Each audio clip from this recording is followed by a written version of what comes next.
নমস্কার, আমার নাম অরুণিমা আদিত্য।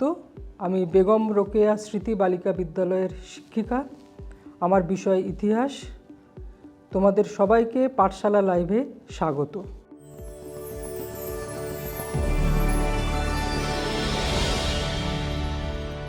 ইতিহাস বিষয় নিয়েই প্রত্যেক ছাত্রছাত্রীর মনে একটা আশঙ্কা থাকে এবং প্রতি বছর আমাদের মনে হয় যে ইতিহাস বিষয়টা কঠিন থেকে যেন কঠিনতর হয়ে যাচ্ছে। কিন্তু আমরা যদি একটু মনোযোগ সহকারে প্রশ্নগুলো দেখি বিগত বছরের, দেখবে একটা প্রশ্নের প্যাটার্নের যেমন সিলেবাসের পরিবর্তন হয়েছে, তেমনি প্রশ্নের প্যাটার্নেরও পরিবর্তন হয়েছে। এই পরিবর্তনটা যদি আমরা বুঝতে পারি তাহলে আমাদের বিষয়টা সহজ হয়ে যাবে। এবং এই পরিবর্তনটা যেমন একজন টিচারের জানা আমরা বুঝতে পারি, তেমনি একজন স্টুডেন্টকেও এটা বোঝা জরুরি যে কিভাবে এই পরিবর্তনটা আসছে। এবং আরও একটা কথা বলি, ইতিহাসে অবশ্যই 90 পাওয়া যে যায় না তা নয়। একটু ভাবনাটা যদি আমরা গঠনমূলক করতে পারি, লেখাটা যদি একটু গঠনমূলক করতে পারি, ভাবনাটা যদি একটু প্রসারিত করতে পারি, তাহলে অবশ্যই 90 পাওয়া যায়। আমি মূলত সেই ধারণাটাই দিতে চাই যাতে একজন ছাত্র বা ছাত্রী এই পরীক্ষার মুখে এসে তারা যাতে নিজেদেরকে একটু উন্নত করতে পারে এবং ভাবতে পারে যে আমরা 90 পেতে পারি। 90 পাওয়ার সম্ভাবনাও আমাদের সবাইকার মধ্যে আছে। তোমরা সবাই জানো প্রশ্নের প্যাটার্নটা MCQ, SAQ এবং তার সঙ্গে থাকে 2 নম্বরের প্রশ্ন, 4 নম্বর এবং 8 নম্বর। এই হচ্ছে মূলত ভাগটা। তো MCQ থাকে 20টা, মানে 20 নম্বর। SAQ এর থাকে 16 নম্বর। তাহলে এখানে আমাদের মোট নাম্বার হচ্ছে 36। একজন স্টুডেন্ট যদি এই 36 নাম্বার পুরো করতে পারে, এবং পুরো তাকে করতে হবে, তবেই কিন্তু নাম্বারটা 90-এর ঊর্ধ্বে যাবে। MCQ বা SAQ এর জন্যে কোনো শর্টকাট মেথড নেই। যে বই পড়ো তুমি, সেই বইটা একটু খুঁটিয়ে পড়তে হবে, তাহলেই কিন্তু MCQ বা SAQ এ 36-এ 36 পাওয়া যাবে। এবং তোমরা পেতেও পারো, একটু শুধু জাস্ট খুঁটিয়ে পড়ো, তাহলেই কিন্তু এটা পাওয়া যাবে। MCQ ওপেন এন্ডিং, নিঃসন্দেহে সবগুলোই ওপেন এন্ডিংই থাকে, কিন্তু কিছু থাকে একটু ভাবনার পরিচয়। যেমন আমি যদি ধরে নিই যে দেশীয় রাজ্য দপ্তর 1947 সালে জুলাই মাসে কংগ্রেস দেশীয় রাজ্য দপ্তর তৈরি করেছিল। এর উদ্দেশ্য কী ছিল? তোমার কাছে অনেকগুলো অপশন থাকবে। তুমি কিন্তু জানো অপশনগুলো হয়তো কোনোটা তোমার মনে হতে পারে কোনটা ঠিক কোনটা ভুল। তুমি যদি একটু অপশনগুলো পড়ে নাও তাহলে দেখতে পাবে যে কোনটা ঠিক। এবং ঠিকটা হবে এটাই যে দেশীয় রাজ্যগুলিকে ভারতবর্ষের সঙ্গে যুক্ত করা। তুমি যখন পড়েছো তখন তুমি এটা পড়েছো, কিন্তু যখন তুমি লিখতে যাচ্ছ তুমি এটা মাথার মধ্যে আনছো না, তার ফলে তোমার ভুল হয়ে যাচ্ছে। ওই জন্য MCQ 2-1টা থাকবে এরকম, যেগুলো ওপেন এন্ডিং হলেও তোমার ভাবনার পরিচয় একটু দিতে হবে। SAQ এর ক্ষেত্রে শর্ট অ্যান্সার কোশ্চেন টাইপ যেটা আছে, যেটা 16 নম্বর আমি বললাম করতে হয়, তার মধ্যে সবগুলোই ওপেন এন্ডিং থাকে, ওটা নিয়ে সমস্যা নেই। সমস্যা হয় তোমাদের কোথায়? বিবৃতি আর ব্যাখ্যার ক্ষেত্রে। বিবৃতি আর ব্যাখ্যার ক্ষেত্রে প্রথমেই তোমরা প্রশ্নটার উত্তর লিখো না, তুমি প্রশ্নটা আগে বিবৃতিটা বারবার পড়ো, ব্যাখ্যাগুলো বারবার পড়ো, পড়ে দেখো কোনটা সঠিক। কেননা বিবৃতি আর ব্যাখ্যার ক্ষেত্রে সমস্যা হয়, তোমার মনে হবে 3টে ব্যাখ্যা থাকে, 3টে ব্যাখ্যাই বোধহয় সঠিক, কিন্তু তা নয়, যে কোনো একটা ব্যাখ্যাই সঠিক। বারবার পড়লে তুমি তোমার ভাবনাটা পরিষ্কার করতে পারবে। 3 ঘন্টা 15 মিনিট এনাফ টাইম একটা প্রশ্ন পড়ার জন্য। তুমি প্রশ্নটা বারবার পড়লেই এটা বুঝতে পারবে। এবং এখানে আমি জাস্ট একটা উদাহরণ দিয়ে দিচ্ছি যাতে তোমাদের বুঝতে সুবিধে হয়। যেমন তোমরা সবাই জানো যে সুরেন্দ্রনাথ বন্দ্যোপাধ্যায় কংগ্রেস প্রতিষ্ঠার 2য় বছরে জাতীয় কংগ্রেসে যোগ দিয়েছিলেন, এটা তোমরা পড়েছো। এরকম যদি প্রশ্ন আসে 1886 খ্রিস্টাব্দে কলকাতায় কংগ্রেসের 2য় অধিবেশনে সুরেন্দ্রনাথ বন্দ্যোপাধ্যায় তার অনুগামীদের নিয়ে কংগ্রেসে যোগ দেন, এটা বিবৃতি। ব্যাখ্যা কীরকম? ব্যাখ্যা 3টে আছে। ব্যাখ্যা 1, তিনি সর্বভারতীয় আন্দোলনে যোগদান করতে ইচ্ছুক ছিলেন। ব্যাখ্যা 2, কংগ্রেস দলকে শক্তিশালী করতে এবং জাতীয় আন্দোলন যাতে বিভাজিত না হয়ে পড়ে সেজন্য তিনি কংগ্রেসে যোগদান করেন। ব্যাখ্যা 3, সর্বভারতীয় আন্দোলনে বাঙালি নেতৃত্ব না থাকায় তিনি সেই অভাব পূরণ করতে চেয়েছিলেন। দেখো তোমাদের কাছে 3টে ব্যাখ্যাই সঠিক মনে হবে, কিন্তু এটা উত্তর সেটা হচ্ছে ব্যাখ্যা 2, কংগ্রেস দলকে শক্তিশালী করতে এবং জাতীয় আন্দোলন যাতে বিভাজিত না হয়ে পড়ে সেজন্য তিনি কংগ্রেসে যোগদান করেন। তাহলে আমরা এমসিকিউ আর এসএকিউটা জেনে নিলাম। এবারে আমাদের যেটা আছে বিভাগ গ বিভাগে যেটা থাকে 2 নম্বরের প্রশ্ন, সেটা তোমাদের করতে হবে 11টা, মানে 22 নাম্বার। এই 22 নাম্বারের মধ্যে অবশ্যই তোমরা চেষ্টা করবে যাতে 20 নাম্বার মানে 22-এ 22 অনেকেই পায়, সেটা কোনো সমস্যা নয়, অবশ্যই লক্ষ্যটা থাকবে 22-এ 22 পাওয়ায়। অন্তত যতটা বেশি নম্বর পাওয়া যায় এখানে এদিকে তোমরা লক্ষ্য রাখবে। গত বছরের প্রশ্নতে দেখা গেছিল, বা আমরা বিগত কয়েক বছরের প্রশ্নতে দেখছি যে একটা সাল তুলে দেওয়া হচ্ছে। 1800 সাল গুরুত্বপূর্ণ কেন, যদি এরকম প্রশ্ন আসতে পারে। তুমি জানো 1800 সালে কি হয়েছিল? তোমাকে যদি বলা হয় ফোর্ট উইলিয়াম কলেজ কত সালে হয়েছিল, তুমি এক্ষুনি অ্যান্সার দিয়ে দেবে 1800 সালে। শ্রীরামপুর মিশন প্রেস কত সালে হয়েছিল, তোমাকে যদি প্রশ্ন করা হয় তুমি উত্তর দিয়ে দেবে 1800 সালে। কিন্তু তুমি ভাবনাটা ভাবো যে যখন সালটা দিয়ে আসছে 1800 সাল কেন গুরুত্বপূর্ণ, তার মানে ওই বছর বা ওই সালে কি গুরুত্বপূর্ণ শিক্ষার জগতে পরিবর্তন এসেছিল, তাহলেই কিন্তু উত্তরটা এসে যাবে যে 1800 সাল কেন গুরুত্বপূর্ণ। তুমি লেখো যে ওই সালে ফোর্ট উইলিয়াম কলেজ তৈরি হয়েছিল, তার উদ্দেশ্য কী ছিল, ওই সালে শ্রীরামপুর মিশন প্রেস তৈরি হয়েছিল, সেটা কেন তৈরি হয়েছিল। এবং আরও একটা কথা বলি, 2 নম্বরের প্রশ্নে অতিরিক্ত লেখার দরকার নেই। 2 নম্বরের প্রশ্নে অতীব সংক্ষিপ্ত আকারে উত্তর লিখবে। এমন নয় যে অনেক লিখতে হবে, কখনোই সেটা নয়। 2 নম্বরের প্রশ্ন মোটামুটি একটা কনস্ট্রাকটিভ লেখা লিখলে অবশ্যই 2-এ 2 পাওয়া যায় এবং নম্বর ওঠে। আমরা দেখেছি নম্বর পাওয়া যায় এতে। এরপরের আমরা আসছি 4 নম্বরের প্রশ্নের ক্ষেত্রে। 6টা প্রশ্ন করতে হয়, তার মানে 6-4 24 নাম্বার। তোমরা ভাবতে পারো 4-এ 4 কি পাওয়া যায়? হ্যাঁ, 4-এ 4 পাওয়া যায়। আমাদের নির্দেশই থাকে যে সেরকমভাবে লিখতে পারলে, কারণ এখনকার এরকম ধারণা নেই যে লাইফ সায়েন্স বা ফিজিক্যাল সায়েন্সে ফুল মার্কস দেওয়া হয়, ইতিহাসে দেওয়া হয় না, তা নয়। যদি তুমি সমস্ত পয়েন্টস দিয়ে লিখতে পারো 4 নম্বরে ফুল মার্কস পাওয়া যায়, অর্থাৎ 24-এ 24ই লক্ষ্য রাখতে পারো তোমরা, এবং 24-এ 24 পাওয়া যায়। আমরা আমাদের বিগত বছরেও দেখেছি স্টুডেন্টদের খাতা দেখতে গিয়ে তারা কিন্তু অনেকেই ফুল মার্কস পেয়েছে। অতএব পাওয়া যায় না এটা কিন্তু খুব ভুল ধারণা, পাওয়া নিশ্চয়ই যায়। এবার আমি প্রত্যেকটা চ্যাপ্টার থেকে তোমাদের কিছু এই 4 নম্বরের প্রশ্ন নিয়ে আমি বলে দিই, যেটা বললে তোমাদের সুবিধে হবে। যেমন ফার্স্ট চ্যাপ্টার আছে ইতিহাসের ধারণা। এই যে চ্যাপ্টারটা আছে এখানে তোমরা অবশ্যই পড়েছো সোমপ্রকাশ পত্রিকার কথা। এরকম প্রশ্ন আসতে পারে, রাজনৈতিক পত্রিকা হিসেবে সোমপ্রকাশের গুরুত্ব কোথায়? এই যে প্রশ্নটা যদি আসে, তোমরা যেটা দেখবে সেটা হচ্ছে যে তোমরা লিখলে কে সোমপ্রকাশ পত্রিকা মানে তোমাদের সম্পাদকের নাম লিখলে, কত সালে হয়েছিল লিখলে, সোমপ্রকাশ নাম কেন হয়েছে সেটাও লিখলে। এবারে যেখানে চলে আসবে সোমপ্রকাশের বিষয়বস্তু কী ছিল, এবং তোমার উত্তরটা দেখো, প্রশ্নটা দেখো, সোমপ্রকাশ পত্রিকার গুরুত্ব। তার মানে গুরুত্ব লিখতে হবে, মানেটা কি?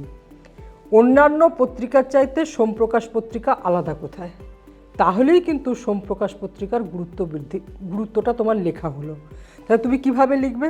প্রথমে লিখবে সোমপ্রকাশের সাল কত সালে এটা পত্রিকাটা প্রকাশ হয়েছিল, এর সম্পাদককে, এর বিষয়বস্তু কী। তারপরে আসবে কেন সেই সময়ে প্রকাশিত অন্যান্য পত্রিকার চাইতে সোমপ্রকাশ পত্রিকা আলাদা কোথায়। সেটা আলাদা কোথায় না, সে যুগে অন্যান্য সমস্ত কোনো পত্রিকাতেই রাজনৈতিক বিষয় নিয়ে আলোচনা হতো না। সর্বপ্রথম সোমপ্রকাশে এটা শুরু হয়েছিল, এবং সবথেকে বড় কথা, তৎকালীন যুগে ব্রিটিশ সরকারের কাজের সমালোচনা বেরোতো নিয়মিত এই পত্রিকায়। এখানেই এর গুরুত্বটা। এটা গেল ফার্স্ট চ্যাপ্টারের একটা গুরুত্বপূর্ণ প্রশ্ন বললাম। দ্বিতীয় যে চ্যাপ্টার আমাদের আছে সেটা হচ্ছে সংস্কার, বৈশিষ্ট্য ও পর্যালোচনা। তার মানে ইংরেজ সরকার বা ব্রিটিশ সরকার বা ঊনবিংশ শতকে পাশ্চাত্য শিক্ষার প্রসারের পর কি মানে পাশ্চাত্য শিক্ষার প্রসার কিভাবে হয়েছিল এবং তারপর কি ফলশ্রুতি ভারতবর্ষে, সেই বিশেষ করে কলকাতা শহরে বা বাংলায়, সেই নিয়ে আলোচনা। এবং এখানে তোমরা পড়েছো হুতুম প্যাঁচার নকশা, গ্রামবার্তা প্রকাশিকা, বিভিন্ন পত্রিকার কথা, এবং যেটা পড়েছো পাশ্চাত্য শিক্ষা এবং নবজাগরণ। এই যে জিনিসগুলো তোমরা পড়েছো, এর মধ্যে একটা অবশ্যই প্রশ্ন আসতে পারে যে মেকলেকে কি পাশ্চাত্য শিক্ষার জনক বলা যায়? এই প্রশ্নটা যদি আসে, তুমি কিন্তু সব জানো, তুমি জানো প্রাচ্য পাশ্চাত্য দ্বন্দ্ব জানো, তুমি মেকলে মিনিটের কথা জানো, তুমি এইগুলো সব লিখলে। প্রাচ্য পাশ্চাত্য দ্বন্দ্বটা তুমি শর্টে অল্প কথায় লিখলে, তারপরে মেকলে মিনিটের কথা লিখলে, এবং মেকলে মিনিটের গুরুত্বটা কোথায় সেটা লিখলেই তুমি বুঝতে পারবে পাশ্চাত্য শিক্ষার জনক হিসেবে মেকলেকে বলা যায় কি যায় না। তার মানে তোমার বিষয়টা জানা, কিন্তু তুমি অ্যাপ্লিকেশনটা ঠিক করে পরীক্ষার খাতায় করতে পারলেই কিন্তু নম্বরটা আসবে। আরও একটা কথা বলি, মেকলেকে কি পাশ্চাত্য শিক্ষার জনক বলা যায়, এটা করতে গিয়ে তোমাকে কিন্তু পুরো পাশ্চাত্য শিক্ষার প্রসার কীভাবে হয়েছিল সেটা লিখতে হবে না, শুধু সরকারি উদ্যোগে পাশ্চাত্য শিক্ষার প্রসার বা যেটা আছে প্রাচ্য পাশ্চাত্য দ্বন্দ্ব, মেকলে মিনিট, এইগুলোর ওপর গুরুত্ব দিতে হবে। এটাও তোমাদের এবারের একটা কিন্তু ইম্পর্টেন্ট প্রশ্ন। আবার এই চ্যাপ্টারে যেটা আসতে পারে, ধরে নাও হুতুম প্যাঁচার নকশা যদি এইটা আসে, তোমরা এটা পড়েছো, ঊনবিংশ শতকে হুতুম প্যাঁচার নকশা থেকে আমরা কলকাতার সমাজ জীবনের কী ছবি পাই, এই যে যদি এরকম প্রশ্ন আসে, তুমি নিশ্চয়ই এরকম প্রশ্ন আসতেও পারে, এরকম প্রশ্ন এসেওছে বিগত বছরে, এবছরেও আসতে পারে না, আমরা এভাবে বলতে পারি না, আসতে নিশ্চয়ই আসবেই যেমন আমরা বলছি না, কিন্তু আসতে পারে না এটাও নয়, আসতেই পারে। তো কীরকম হুতুম প্যাঁচার নকশা থেকে আমরা কি সমাজ জীবনের ছবি পাই, এরকম যদি প্রশ্ন আসে তাহলে তুমি কি করবে? তুমি হুতুম প্যাঁচার নকশা কে লিখেছিল, কত সালে প্রকাশিত হয়েছিল, এগুলো তুমি জানো, এগুলো যেমন তুমি দিলে, তার সঙ্গে সঙ্গে হুতুম প্যাঁচার নকশার বিষয়বস্তু মানে কিভাবে উনি ঊনবিংশ শতকের সমাজ জীবনের ছবি তুলে ধরেছেন সেটা তোমাকে এখানে দিতে হবে। তাহলেই, এবং প্রথমত, দ্বিতীয়ত, তৃতীয়ত করে 4টে কারণ তো অবশ্যই দেবে, 4টের বেশি কারণ তোমাদের বইয়ে আছে, তা সেই কারণগুলো দিলেই দেখবে তুমি উত্তরটাতে পৌঁছে যাচ্ছ। তুমি কিন্তু একবারও ভেবো না যে তুমি যা পড়েছো তার বাইরে কিছু, এগুলো কিন্তু সব তোমার বইয়ের মধ্যে আছে, শুধু তুমি যখন প্রশ্নটা পড়বে তুমি দেখবে কি জানতে চাইছে, তাহলেই কিন্তু তুমি লিখতে পারবে। এটা গেল সেকেন্ড চ্যাপ্টারে। এবারে থার্ড যে চ্যাপ্টারটা আছে, থার্ড চ্যাপ্টার আছে প্রতিরোধ, বিদ্রোহ, বৈশিষ্ট্য ও বিশ্লেষণ। এখানে আমরা বিভিন্ন উপজাতি বিদ্রোহ এবং কৃষক বিদ্রোহগুলো পড়ছি, এবং আমাদের শুরু হচ্ছে ঔপনিবেশিক অরণ্য আইন থেকে, আর শেষ হচ্ছে নীল বিদ্রোহে গিয়ে। এই পুরো চ্যাপ্টারে আমরা বিভিন্ন উপজাতি বিদ্রোহগুলো পড়ছি। এখানে আমরা দেখতে পাচ্ছি উপজাতি বিদ্রোহগুলো নিয়ে কিছু অন্য রকমের প্রশ্ন আসছে। যেমন যদি এরকম প্রশ্ন আসতেই পারে, উপজাতি বিদ্রোহগুলিতে কী প্রকারের চরিত্রগত সাদৃশ্য লক্ষ্য করা যায়, যদি এরকম প্রশ্ন আসে তুমি কিভাবে লিখবে? প্রথমেই তোমাকে দুটো জিনিস মাথার মধ্যে পরিষ্কার করে নিতে হবে। প্রথমত উপজাতি বিদ্রোহের কারণ, আর উপজাতি বিদ্রোহের ফলাফল। চরিত্র মানে বিদ্রোহ মানে কি, বিদ্রোহের একটা কারণ থাকবে, বিদ্রোহের একটা ফলাফল থাকবে। তো বিদ্রোহের কারণ যখন তুমি পড়বে তখন দেখবে সমস্ত উপজাতি বিদ্রোহগুলোতে কারণ কতকগুলো কমন আছে, পুরো কমন ফ্যাক্টরের মতো। কীরকম? অত্যধিক হারে ভূমি রাজস্ব, মহাজন শ্রেণীর অত্যাচার, দিকু সম্প্রদায়ের অত্যাচার এবং অরণ্য আইন। এই 4টে দেখবে প্রত্যেক উপজাতি বিদ্রোহের কমন ফ্যাক্টর। তার মানে এটা সাদৃশ্য মানে কি, মিল। তাহলে এটা হচ্ছে প্রথম মিল। এটা গেল উপজাতি বিদ্রোহের কারণের ক্ষেত্রে মিল। কিন্তু এখানেই তোমার প্রশ্নের উত্তর লেখা কিন্তু শেষ হলো না। সাদৃশ্য আরেকটা জায়গায় আসবে, উপজাতি বিদ্রোহের ফলাফলেও কিন্তু তুমি একটা মিল পাও। সেটা কি না, আমরা দেখেছি প্রত্যেকটি উপজাতি বিদ্রোহের ক্ষেত্রে সবার শেষে গিয়ে তোমরা যখন দেখেছো গুরুত্ব বা ফলাফল আলোচনা করেছি, তখন দেখা গেছে কি সমস্ত উপজাতি বিদ্রোহগুলোর ক্ষেত্রে দেখবে যে প্রত্যেক উপজাতিদের জন্যে একটা করে পৃথক প্রদেশ তৈরি করে দেওয়া হচ্ছে। যেমন জঙ্গলমহল, যেমন দক্ষিণ পশ্চিম সীমান্ত এজেন্সি, যেমন সাঁওতাল পরগনা। কেন?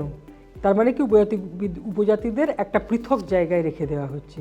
এটা হচ্ছে চরিত্রগত মিল, যে প্রত্যেক উপজাতি বিদ্রোহের শেষটা ফলাফলটা হচ্ছে কি না, প্রত্যেক উপজাতির জন্যে একটা পৃথক পরগনা বা পৃথক প্রদেশ নির্দিষ্ট করে দেওয়া হচ্ছে, এবং যেখানে উপজাতিদের আমরা কি বলছি দলবদ্ধভাবে রেখে দেওয়া হচ্ছে, এবং যেখানে দিকুদের প্রবেশটা খানিকটা কমানো হচ্ছে বা মহাজনদের প্রবেশটা খানিকটা কমানো হচ্ছে। এটা হচ্ছে উপজাতি বিদ্রোহের চরিত্রগত মিল। 4th চ্যাপ্টার হচ্ছে সংঘবদ্ধতার গোড়ার কথা। এখানে যে যে বিষয় আছে তোমরা জানো, এখানে একটা আছে তোমরা পড়েছো আনন্দমঠ পড়েছো, বঙ্কিমচন্দ্রের আনন্দমঠের কথা পড়েছো। প্রশ্ন আসতে পারে বঙ্কিমচন্দ্রের আনন্দমঠের গুরুত্ব, এই প্রশ্ন আসতেই পারে। সেখানে তুমি কি করবে, আনন্দমঠের কি বিষয়বস্তু কত, এটা তো কমন জিনিস, এটা তো লিখছই, কিন্তু আনন্দমঠ ভারতবর্ষের স্বাধীনতা সংগ্রামে কি ভূমিকা রেখেছিল, এটাই কিন্তু আমাদের গুরুত্বপূর্ণ বিষয়। এবং এখানে তোমাকে বন্দে মাতরম গানের কথা বলতে হবে, সন্ন্যাসী বিদ্রোহের বা ফকির বিদ্রোহের পটভূমিকা এটা লিখেছিল এটা বলতে হবে, এবং আনন্দমঠ প্রথম দেশবাসীকে শিখিয়েছিল যে দেশকে মা হিসেবে ডাকতে, এবং তার বন্দে মাতরম গানের ইম্প্যাক্ট কী ছিল, যেটা পরবর্তীকালে বিপ্লবী আন্দোলনে একটা প্রচণ্ড ইম্প্যাক্ট তৈরি করেছিল। লোকে বন্দে মাতরম গান মানে ধ্বনি দিতে দিতে ফাঁসি দড়িতে গেছিলো। তো এই যে ব্যাপারগুলো, এটা দিলেই কিন্তু আনন্দমঠের গুরুত্বটা এসে যাবে। আমাদের 5th চ্যাপ্টার হচ্ছে বিকল্প চিন্তা ও উদ্যোগ, বৈশিষ্ট্য ও পর্যালোচনা। এখানে যে প্রশ্নটা আসতে পারে, ছাপাখানা বিস্তারের সঙ্গে শিক্ষা বিস্তারের সম্পর্ক কী ছিল, কীরকমভাবে লিখবে। ছাপাখানা বিস্তারের ফলে যে আমাদের পাঠ্য বইয়ের সহজলভ্যতা আসছে সেটা একটা পয়েন্ট দেবে। ছাপাখানা বিস্তারের ফলে বইয়ের দামের একটা দাম কমে যাচ্ছে, সেটার জন্য একটা শিক্ষা বিস্তারের ক্ষেত্রে দরিদ্র ছাত্রদের পক্ষে উপকৃত হচ্ছে, এটা লিখতে পারবে। 3 নম্বরে যেটা আসবে যে ছাপাখানা বিস্তারের সঙ্গে যেটা আরও একটা সম্পৃক্ত, ভুল ত্রুটির সম্ভাবনা কমে আসছে পাঠ্য বইয়ের ক্ষেত্রে, যেটা আগে খুব বেশি মাত্রায় ছিল। এইগুলো দিলে পয়েন্ট, এগুলো কিন্তু পয়েন্ট আকারে দেবে, মানে প্রথমত, দ্বিতীয়ত, তৃতীয়ত, এইভাবে পয়েন্ট হিসাবে দেবে। তারপরে লাস্টে যে কনক্লুশনে আসবে সেখানে তোমরা লিখতে পারো বা লেখা উচিত বলে মানে নম্বর এখানে ভ্যারি করবে, যে কতকগুলো ছাপাখানার নাম সেই সময় তৈরি হয়েছিল, যে ছাপাখানাগুলো, এবং সেখানে সেই ছাপাখানাতে কি কি উল্লেখযোগ্য বই বা পত্রিকা প্রকাশ হয়েছিল সেগুলোর নাম দেবে। তাহলেই কিন্তু একটা উত্তর পুরো সম্পূর্ণ হতে পারে। একটা উত্তর যখন তুমি লিখছো সেটাকে সম্পূর্ণ করতে হবে। আর যেহেতু 4 নম্বর, তোমরা নিজেরাই বুঝে নাও, বেশি লেখার প্রয়োজন নেই, অত্যন্ত কংক্রিটভাবে লিখলেই কিন্তু নম্বরটা পাওয়া যাবে। 6th চ্যাপ্টার হচ্ছে 20 শতকের ভারতের কৃষক ও শ্রমিক আন্দোলন। এই চ্যাপ্টারের ইম্পর্টেন্ট প্রশ্ন যেটা আমার মনে হয়েছে বা পরবর্তীকালে তোমাদেরও মনে হবে বা পড়তে পারো তোমরা, বঙ্গভঙ্গ বিরোধী আন্দোলনে কৃষক শ্রেণীর ভূমিকা। এখানে পড়তে গেলে তোমরা যেটা করবে যে কেন বঙ্গভঙ্গ বিরোধী আন্দোলনে কৃষক সম্প্রদায়ের যোগদান কতটা ছিল, এবং এটা পড়তে গিয়ে তোমরা দেখবে যে বঙ্গভঙ্গ বিরোধী আন্দোলনে, যেহেতু বঙ্গভঙ্গ বিরোধী আন্দোলনটা ছিল স্বদেশি বয়কট আন্দোলন, এই স্বদেশি বয়কট আন্দোলনে আমরা বাংলার কৃষকদিকে সেভাবে সম্পৃক্ত করতে পারিনি। কেন পারিনি? কারণ যেহেতু স্বদেশি দ্রব্যগুলো সহজলভ্য ছিল না, স্বদেশি দ্রব্যের দাম বেশি ছিল, সেজন্য এই কৃষকরা স্বদেশি দ্রব্য কিনতে বলবো না, স্বদেশি দ্রব্যের প্রতি অনীহা দেখিয়েছিল। তাদের কাছে বিলিতি দ্রব্যটা অনেক বেশি আকর্ষণীয় ছিল। কিন্তু এটা তো মানে আন্দোলনের ত্রুটি। সবথেকে বড় কথা, আমরা কৃষকদের সঙ্গে নিয়ে কোনো অর্থনৈতিক প্রতিরোধ গড়ে তুলতে পারিনি ইংরেজ সরকারের বিরুদ্ধে। যেমন খাজনা বন্ধের আন্দোলন আমরা শুরু করা যায়নি, কারণ যদি জমিদার শ্রেণী এই আন্দোলনের বিরোধিতা করে। তাহলে তোমাকে জানতে হবে যে এই যে প্রশ্নটা আমরা করছি তাতে কৃষকদের ভূমিকাটা কী ছিল। তবে হ্যাঁ, এখানে কিছু ব্যতিক্রম ছিল, যেমন স্বদেশ বান্ধব সমিতি অশ্বিনী কুমার দত্তের, তাদের কার্যকলাপ দেবে, তাহলে উত্তরটা কমপ্লিট হবে। তাহলে আমাদের এখানে আমি যে প্রশ্নটার কথা বললাম সেটা হচ্ছে বঙ্গভঙ্গ বিরোধী আন্দোলনে কৃষক শ্রেণীর ভূমিকা কী ছিল। এটা গেল 6th চ্যাপ্টারের ক্ষেত্রে। এরপর আমরা বলবো 7th চ্যাপ্টার, 20 শতকের ভারতে নারী, ছাত্রী ও প্রান্তিক শ্রেণীর আন্দোলন। এটা হচ্ছে 7th চ্যাপ্টার। এই 7th চ্যাপ্টারে একটা খুব ইম্পর্টেন্ট প্রশ্ন আসতে পারে, দলিত বিষয়ে গান্ধীজি আম্বেদকর বিতর্ক। এখানে আমরা সবাই কিন্তু ব্যাপারটা জানি যে গান্ধীজির সঙ্গে আম্বেদকরের মূল বিতর্ক কী ছিল, এটাকে একটু সাজিয়ে নিয়ে লিখতে হবে। কীরকম? গান্ধীজির সঙ্গে আম্বেদকরের কী কী বিষয়ে ডিফারেন্স ছিল? গান্ধীজির ছিল দলিতদের প্রতি একটা মানবতাবাদী দৃষ্টিভঙ্গি। তিনি অস্পৃশ্যতা বিরোধী আন্দোলন করছেন, দলিতদের মনে করছেন সমাজের একটা গুরুত্বপূর্ণ অংশ। তিনি ধর্মীয় দৃষ্টিভঙ্গি থেকে আন্দোলন পরিচালনা করেছেন, যেমন মন্দিরে দলিতদের প্রবেশের অধিকারের জন্য আন্দোলন করেছেন। কিন্তু এটাও ঠিক, তিনি বর্ণাশ্রম প্রথার পক্ষে ছিলেন। এগুলো গেল গান্ধীজির দৃষ্টিভঙ্গি। অন্যদিকে আম্বেদকরের দৃষ্টিভঙ্গি ছিল, আম্বেদকরের দৃষ্টিভঙ্গি কী ছিল এই দলিত বিষয়ে? না, তিনি দেখিয়েছেন যে দলিতদের অর্থনৈতিক এবং রাজনৈতিক অধিকার দিতে হবে, তবেই দলিতরা এই সমাজের উঁচুতলার মানুষের সঙ্গে লড়াই করতে পারবে। আর গান্ধীজির ছিল সমাজের উঁচুতলার মানুষকে শিক্ষিত করে এই অস্পৃশ্যদের কাছে টেনে নেওয়া। এই দুটোর মধ্যে ডিফারেন্সটা বোঝাতে পারলেই কিন্তু তোমার উত্তরটা চলে আসবে। অতএব এটা একটা গুরুত্বপূর্ণ প্রশ্ন হচ্ছে গান্ধী আম্বেদকর বিতর্ক দলিত বিষয়ে। এই প্রশ্নটা আসছে 7th চ্যাপ্টারের ক্ষেত্রে। এবার আমরা আসছি 8 নম্বর চ্যাপ্টার, উত্তর ঔপনিবেশিক ভারত। মানে আমরা যেটা পড়ছি 47-এর পর ভারতবর্ষ কিভাবে তৈরি হয়েছিল। তোমরা সিলেবাসের তো বিষয় জানো, আমি ওই ডিটেলসে যাচ্ছি না। আমরা এই চ্যাপ্টারের যে প্রশ্নটা করব সেটা হচ্ছে কেন স্বাধীনতার পরবর্তী 5 বছরকে পুনর্বাসনের যুগ বলা হয়। এই যে প্রশ্নটা আসে, এখানে তোমাকে কি লিখতে হবে? এখানে লিখতে হবে পার্টিশনের হওয়ার ফলে যে দুটো ভারতবর্ষের যে দুটো পার্ট তৈরি হচ্ছে, তার ফলে ভারতবর্ষের যে দুটো রাজ্যে উদ্বাস্তু সমস্যা দেখা দিচ্ছে, যেমন পাঞ্জাব এবং বাংলায়, সেখানে উদ্বাস্তুরা আসছে। উদ্বাস্তুরা আসার ফলে দেশে কি সমস্যা তৈরি হচ্ছে এবং উদ্বাস্তু সমস্যা সমাধানের জন্য সরকার কি কি প্রকল্প নিয়েছিল, তাহলেই এটা কিন্তু উত্তরটা কমপ্লিট হবে যে কেন স্বাধীনতার 5 বছর পরকে আমরা পুনর্বাসনের যুগ বলছি। তাহলে আমরা মোটামুটি প্রত্যেকটা চ্যাপ্টার থেকে যেগুলো জটিল সেই 4 নম্বরের প্রশ্ন আলোচনা করে নিলাম। এবারে যেটা আসে সেটা হচ্ছে 8 নম্বরের প্রশ্ন। 8 নম্বরের প্রশ্ন 3টে থাকে, তোমাদের একটা করতে হয়। মোটামুটি আমরা দেখেছি ফার্স্ট চ্যাপ্টার এবং লাস্ট চ্যাপ্টার, এটা বলে দেওয়া আছে, আমরা দেখেছি না, এটা সিলেবাসই মানে আমাদের বলে দেওয়া আছে। ফার্স্ট এবং লাস্ট, প্রথম এবং শেষ, এই দুটো চ্যাপ্টার থেকে কিন্তু 8 নম্বরের প্রশ্ন আসবে না। অর্থাৎ তাহলে 2 থেকে 7-এর মধ্যে তোমার 8 নম্বর প্রশ্ন আসবে। আমি কয়েকটা বলে দিচ্ছি, যেমন দ্বিতীয় চ্যাপ্টার থেকে তোমাদের যেটা আসতে পারে নবজাগরণ কেন বলা হয়, নবজাগরণের বৈশিষ্ট্য বা নবজাগরণকে 19 শতকের বাংলার পরিবর্তনকে কি নবজাগরণ বলা যায়, এক্ষেত্রে যদি প্রশ্ন আসে তুমি লিখতেই পারো। তুমি এভাবে লিখবে, নবজাগরণ কেন, কোথায় হয়েছিল, কোন পরিপ্রেক্ষিতে নবজাগরণ হয়েছিল, বাংলার নবজাগরণের প্রেক্ষিত কী এবং বাংলার নবজাগরণের সীমাবদ্ধতাটা কী, তাহলেই কিন্তু প্রশ্ন কমপ্লিট। সেকেন্ড চ্যাপ্টার থেকে তোমার আসতে পারে নীল বিদ্রোহের ওপর, নীল বিদ্রোহ কেন হয়েছিল তুমি কারণ লিখলে।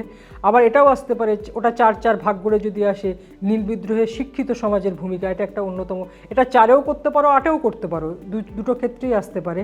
এবং এখানে তোমাকে দেখতে হবে জমিদার শ্রেণী কীভাবে নীল বিদ্রোহে অংশগ্রহণ করেছিল, কিভাবে হিন্দু প্যাট্রিয়ট পত্রিকা এগিয়ে এসেছিল, এগুলোই কিন্তু শিক্ষিত সমাজের ভূমিকা।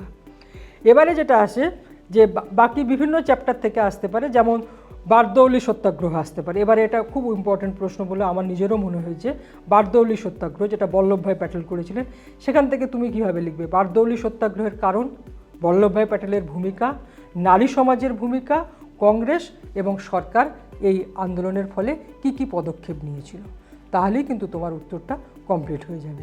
এইভাবে ভাবতে পারলে কিন্তু নম্বর অবশ্যই বাড়বে এবং আমি চাইবো সবাইকার নম্বর যাতে বাড়ে বা সবাই যাতে 90-এর ঊর্ধ্বে পেতে পারে, এটাই তোমাদের কাছে মানে আমাদের ওয়েল উইশই বলো বা আমাদের শুভকামনাই বলো, এটা তোমাদের প্রতি আমাদের রইল।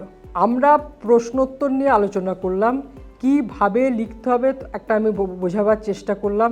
এই রকম টাইপের প্রশ্ন আসতে পারে এটা বললাম, কিন্তু এটা ভেবে নিও না যে এগুলোই আসবে, কেননা সাজেশন নির্ভর পড়া আর নেই, সেটা তোমরাও জানো আমরাও জানি। আমি তোমাদের একটা ধারণা দিতে চাইলাম বা বিষয় সম্পর্কে যদি তোমাদের কোনো উপকার হতে পারে সেই চেষ্টাটা করলাম। তার মানে এই নয় কিন্তু, বারবার বলছি, এই প্রশ্নগুলোই আসবে এভাবে কিন্তু তৈরি হয়ে যাবে না। আমি শুধুমাত্র চেষ্টা করলাম প্রতিটি অধ্যায় থেকে যে জটিলতর প্রশ্নগুলো আসে বা আসতে পারে, যেগুলো তোমাদের বেশিরভাগ ক্ষেত্রে ভয়ের উদ্রেক করে, কিন্তু ভয় পাবার কোনো কারণ নেই, সেইগুলো আলোচনা করার চেষ্টা করলাম। এমন নয় যে এই প্রশ্নগুলোই আসবে, এটা ভেবে নিয়ে তোমরা কেউ রেডি হবে না। আমি একটা জাস্ট ধারণা দেবার চেষ্টা করেছি যে যাতে তোমাদের লেখার প্যাটার্নটা কি হতে পারে, কি করলে বেশি নম্বর পাওয়া যায়। কিন্তু এই প্রশ্নগুলোই আসবে, এটা এই ভেবে নিয়ে তোমরা তোমাদের পড়াটা কিন্তু চালাবে না। তোমরা পুরো বই পড়বে, তার সঙ্গে এইটা দেখবে যে কি করলে তোমাদের বেশি নম্বর পেতে পারো। একটা টিপস তোমাদের বলতে চাই, যেটা টিপস বলবো না, মানে তোমাদের যাতে নম্বরটা বাড়ে, তোমাদের যাতে একটু তোমরা এনরিচমেন্ট হতে পারো, সেটা হিসেবে তোমাকে বলতে পারি কি, যে বাজার চলতি তো প্রচুর পাওয়া যায়, মানে আমরা বলি কোয়েশ্চেন ব্যাংক পাওয়া যায়। সেটা সেরকম না করে নিজেরাই প্রতিটা চ্যাপ্টার ওয়াইজ নিজেরা প্রশ্ন করো, নিজেরা নিজেদের পরীক্ষা নাও। প্রতিটা চ্যাপ্টার থেকে তুমি চ্যাপ্টারটা পড়ে একটু ভাবো কি পড়লে, পড়ে সেই চ্যাপ্টার থেকে কি প্রশ্ন আসতে পারে এটা নিজেরাই আন্দাজ করে নাও। করে নিয়ে নিজেরাই প্রশ্ন তৈরি করো, নিজেরাই উত্তর লেখো, নিজেরাই নিজেদের খাতা দেখো, তাহলেই বুঝতে পারবে যে তোমার খামতিটা কোথায়। এবং ঘড়ি ধরে উত্তর লেখো, বারবার বলছি, ঘড়ি ধরে উত্তর লেখো। ঘড়ি ধরে উত্তর লিখলেই দেখবে একটা সময় বেঁধে দাও যে এই সময়ের মধ্যে আমি এই এতগুলো প্রশ্নের উত্তর লিখব।